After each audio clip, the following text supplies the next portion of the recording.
Muchísimas gracias. Buenos días. Es un honor estar con ustedes esta mañana, invitado por nuestro director del centro, Matías Seger, y por supuesto con dos brillantes panelistas como son Eduardo Boker y Fernando Coloma.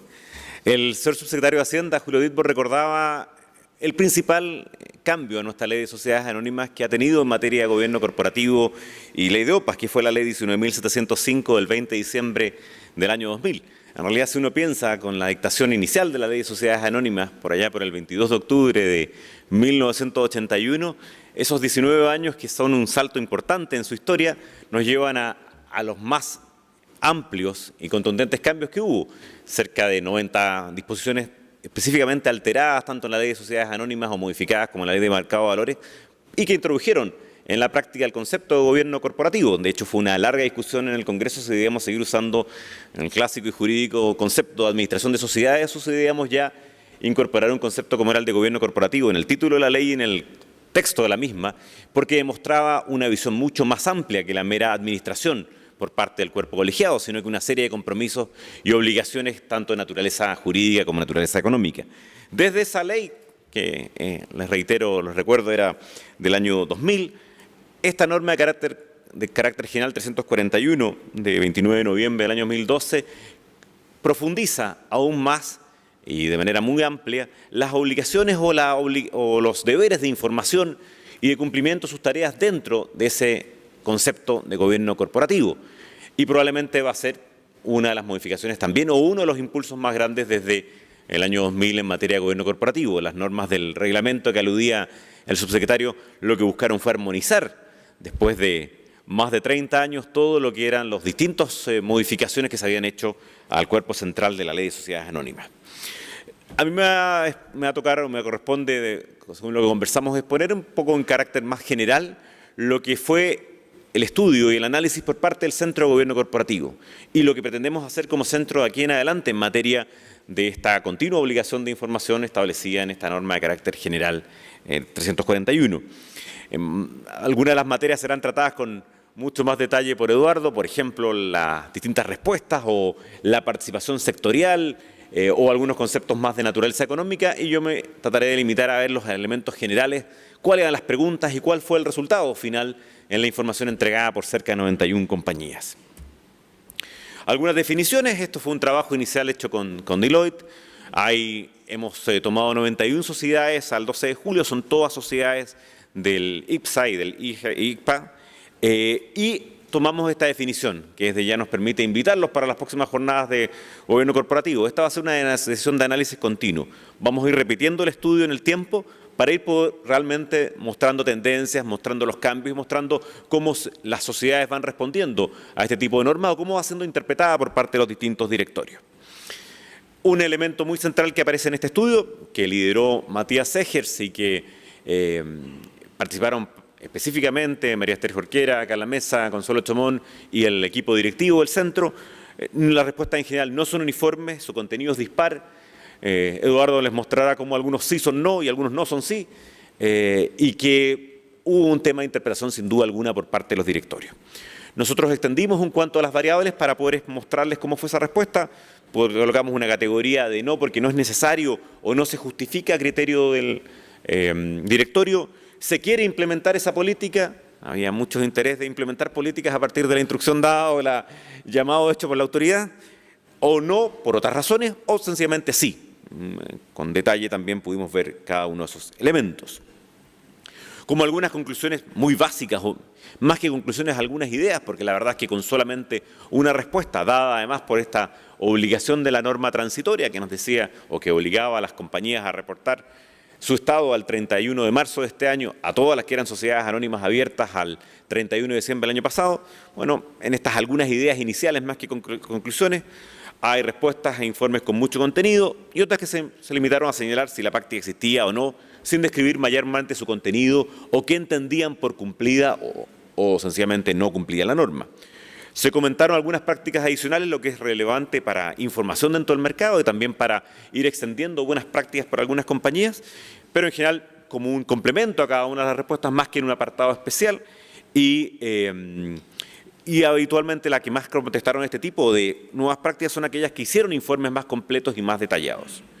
Sin duda alguna existe un impacto en la norma que se puede evidenciar en algunos cambios ocurridos durante el 2012 o el 2013, o ya les reiteraba la intención de implementar alguna política, y al menos 26 empresas declararon contar con códigos o manuales de gobierno corporativo. Dos advertencias que nos parecen claras al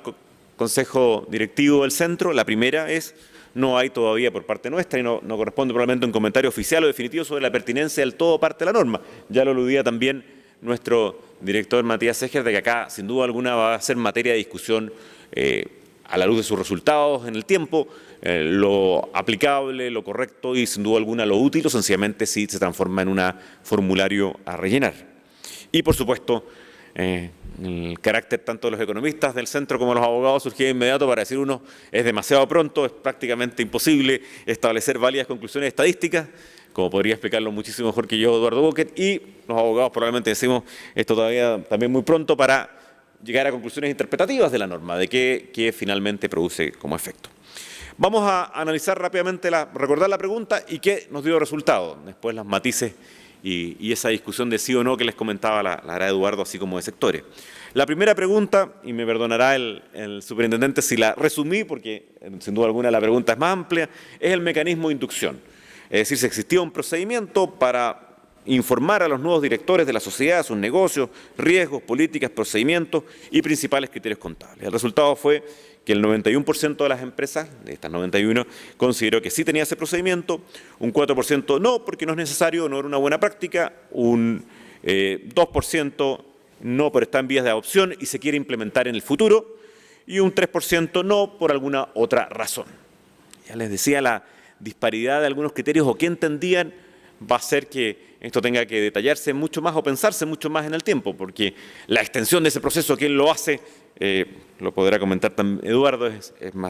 distinta. La segunda pregunta: si se contrataba una política especial de contratación de asesores, especialistas en materia, sobre todo contables, financieras y legales. Por supuesto, en la Facultad de Derecho instamos a contratar a muchos especialistas en materias legales, con una asignación de un presupuesto especial, ojalá lo más cuantioso posible. La respuesta del directorio fue que un 62% sí tenía o cumplía esta práctica,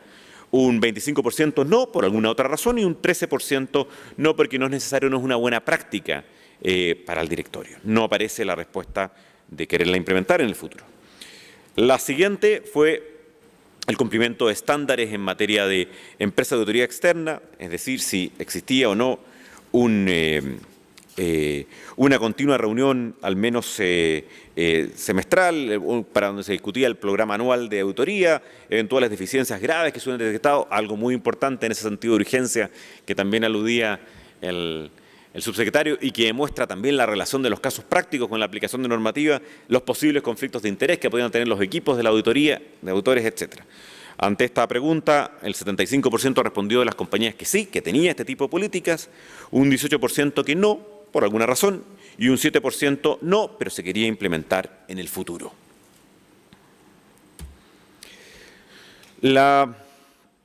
Si existía un procedimiento establecido para buscar dos cosas acá: implementar mejoras al funcionamiento del directorio, y esto puede haber sido un grado de incomprensión o digamos de diferencia en la respuesta, pero además se agregaría si este procedimiento era desarrollado por un tercero. La respuesta en este caso fue un 33% que sí, que tenía esta evaluación,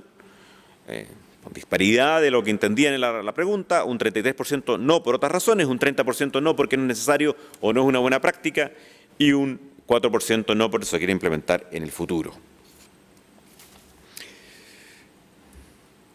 La siguiente era si existía o el directorio establecía una política, digámoslo así, de tiempo mínimo mensual de los directores para desarrollar su tarea. Acá el 54% contestó, la mayoría, que no tenía esta política, un 36% no porque no es necesario, y un 10% señaló que sí tenía alguna política, alguna de sugerencia de horario. En materia de si había un mecanismo, procedimiento para mantener documentado de manera adecuada todos los fundamentos, las decisiones que tomaba el directorio, el 98%, un amplísimo porcentaje, contestó que sí, que tenía estos mecanismos diseñados, un 1% contestó que no, pero se quería implementar en el futuro, y un 1% que no por alguna otra razón. Una de las preguntas más ampliamente contestada que sí. La existencia de un código de conducta para el funcionamiento del directorio, pero sobre todo, nuevamente, las situaciones que se dan de casos prácticos, se identificaban las principales situaciones que configuraban un conflicto de interés para el directorio y se describía o no el procedimiento. El 62% de las compañías contestó que sí, que tenía ese tipo de código,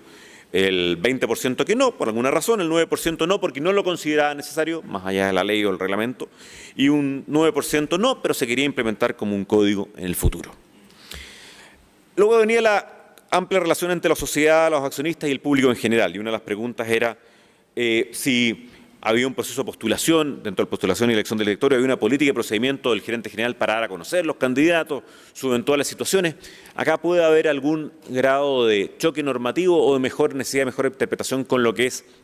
el artículo 73 del Reglamento de Sociedades Anónimas, recientemente modificado, que establece en parte esta obligación. El 76% consideró que sí desarrollaba esta política, el 14% que no, por alguna razón, el 7% que no, porque no era necesario, no era una buena práctica, y el 3% que no, pero está en vías de adoptar ese procedimiento, y acá sin duda alguna dependerá de la interpretación que dieron los equipos jurídicos a ese artículo 73 del Reglamento de la Sociedad Anónima. Si existían mecanismos de votación remota y participación en tiempo real de los accionistas en las juntas de accionistas. El 50% contestó que no, porque no es una buena práctica o porque fundamentalmente no se consideraba necesario por el funcionamiento de poderes, por ejemplo, en la manera de concurrir a las juntas. Un 49% que no, por alguna otra razón, y solo un 1% no, pero se quería implementar en el futuro. Acá no tuvimos respuesta sí, que se tenía o no esos tipos de mecanismos de votación remota. Lo que nos hace interesante porque ha sido una materia fue ampliamente debatida en la Comisión de Hacienda de la Cámara de Diputados en el establecimiento de este tipo de posibilidades. Si se cuenta con algún mecanismo electrónico para divulgar oportunamente al mercado en el transcurso de la Junta de Accionistas los acuerdos que se van adoptando. Nuevamente tenemos una variedad de respuestas, el 44% no, porque no es necesario o no considerada una buena práctica estar transmitiendo ese tipo de información durante el transcurso de la Junta, un 42% no por otras razones, es decir, una mayoría contestó no, y un 14% contestó que sí, que tenía un mecanismo para ir informando en la medida en tiempo real que ocurría la Junta. En materia de cumplimiento de estándares, si la persona tenía una unidad, dice un sistema, para responder de manera oportuna a las inquietudes tanto que razonablemente manifiesten tanto accionistas nacionales como accionistas extranjeros. El 91%, con una disparidad también en qué entendían, contestó que sí, que se tenía este sistema, política o unidad. Un 6% contestó que no, por alguna razón. Un 3% contestó que no, porque no lo estimaba necesario. En cuanto a si existía un procedimiento formal para evaluar la suficiencia, oportunidad y pertinencia a las diversas revelaciones que la entidad realiza al mercado, la información suficiente, oportuna, completa, veraz, suficiente y oportuna, que ya está en tanto en nuestra ley de sociedades anónimas como ley de mercado de valores y refrendado en numerosos textos posteriores, la obligación de estar constantemente entregando al mercado ese tipo de información, y si existía un procedimiento para chequear si se estaba haciendo con la suficiente veracidad, con la suficiente pertinencia y con la adecuada suficiencia en cuanto al contenido de la norma. El 70% contestó que sí, el 23% contestó que no, un 5% contestó que no porque no es necesario, un 2% no, pero se quiere implementar en el futuro. Acá la interpretación de la norma también va a ser un tema a la larga, porque acá estamos hablando de normas mucho más específicas existentes en nuestra legislación y al menos como abogado me sorprende que algunas de las respuestas hayan sido no. Estamos hablando de mecanismos absolutamente indispensables y exigentes de nuestra legislación. Si existía una página web actualizada, 96%, otra de las respuestas que tiene un amplio contenido sí, 96% sí, un 3% no porque no es necesario, no es una buena práctica, y un 1% no por alguna otra razón. Luego tuvimos la norma implementada por nuestro superintendente. La superintendencia nos hablaba de la sustitución y compensación de ejecutivos principales, un capítulo muy destacado en los avances de gobiernos corporativos, por ejemplo, en Estados Unidos en la década del 2000. ¿Qué pasaba con el efecto que tenían los directores, los reemplazos de directores, a partir de un par de casos jurisprudenciales por una parte, y en el caso de las compensaciones de los ejecutivos por un par de escándalos ocurridos en su momento? La primera, si existía un adecuado funcionamiento de la sociedad ante el reemplazo o pérdida del gerente general o ejecutivos principales. El 65% contestó que sí, que tienen esa práctica y tienen esa política, un 20% que no, por otras razones, un 11% por no, porque están en vías de adopción, y un 4% que no, porque no es necesario o no es una buena práctica. Y en cuanto así, fundamentalmente, y ahí aludía a esos par de casos de escándalo en su momento, que las políticas de compensación pudieran no solo existir, sino que prevenir que decisiones de los ejecutivos o los gerentes fueran tomadas a la luz de esos eventuales beneficios, poniendo en riesgo a la compañía, si existía o no esa práctica. El 79% dijo que sí, el 13% dijo que no, el 7% que no porque se quiere implementar en el futuro y un 1% no porque no es una buena práctica o no es necesario. Luego teníamos en la norma la situación de definición, implementación y supervisión de políticas y procedimientos de control interno y gestión de riesgos. Fundamentalmente, en primer lugar, políticas y procedimientos formales para la administración de sus riesgos y políticas y procedimientos, si estos políticas y procedimientos son revisados periódicamente, que fue una de las exigencias, por ejemplo, en un fallo de una corte americana, se irán además constantemente revisadas. La respuesta fue que el 83% sí tenía este tipo de prácticas, el 4%, el 7% no, el 9% no, pero lo iban a implementar en el futuro. Ya ven que siempre hay una tendencia a tratar de implementarlo a partir de la instrucción dada por la superintendencia o la pregunta dada por la superintendencia, y un 1% no porque no es necesario o no es buenas prácticas. Si existía un comité o unidad que reporte sobre las políticas de la compañía y los eventuales riesgos que están sometidas, tuvimos un 70% que sí, que tenía ese tipo de comité, un 19% no, 7% no, pero se quiere implementar, y un 4% no porque no es una buena práctica. De inmediato, si existe un procedimiento especial conocido por todo su personal para eventuales irregularidades o ilícitos, denuncia eventuales de irregularidades e ilícitos, esto además dentro del marco de toda la nueva tendencia, no solamente en materia de mercado de valores, también en, por ejemplo, materia de libre competencia, de obligaciones de compliance, oficiales de compliance y de cumplimiento normativo. Bueno, la respuesta acá fue que el 76% de estas 91 compañías, recuerden, ese es el universo, tenía este tipo de procedimientos, el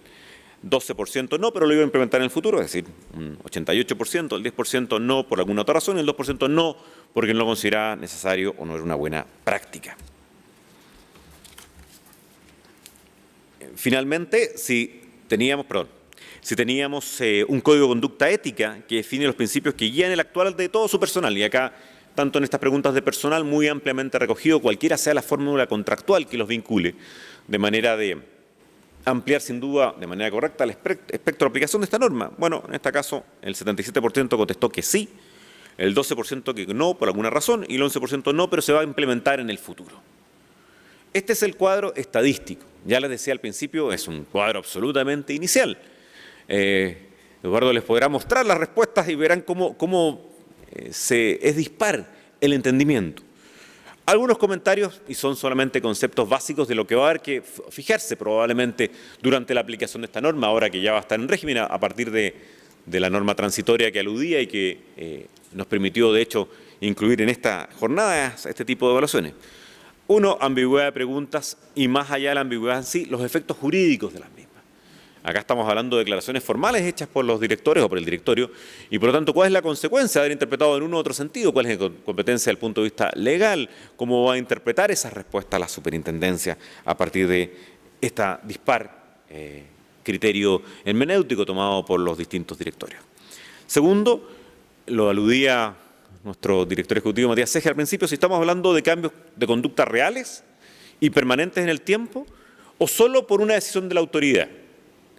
Esta continua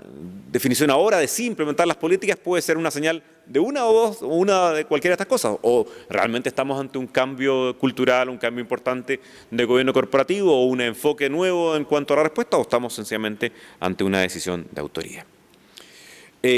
Va a ser interesante también la respuesta del distinto mercado ante la profundización de buenas políticas dadas por varias de las compañías que comentaron casos particulares de buenas prácticas, no tanto en el apartado genérico que los permitía, sino que en cada una de las respuestas que tenían a las preguntas hechas por la superintendencia. Yo creo que va a haber un grado de discusión a partir de ahora con los accionistas minoritarios, que van a poder, por ejemplo, en la Junta General de Accionistas, plantear por qué el directorio adopta una, dentro de sus atribuciones, pero por qué adopta una u otra de las respuestas. Y va a tener, sin duda alguna, un campo fértil de discusión en esas juntas generales de accionistas a partir de las respuestas dadas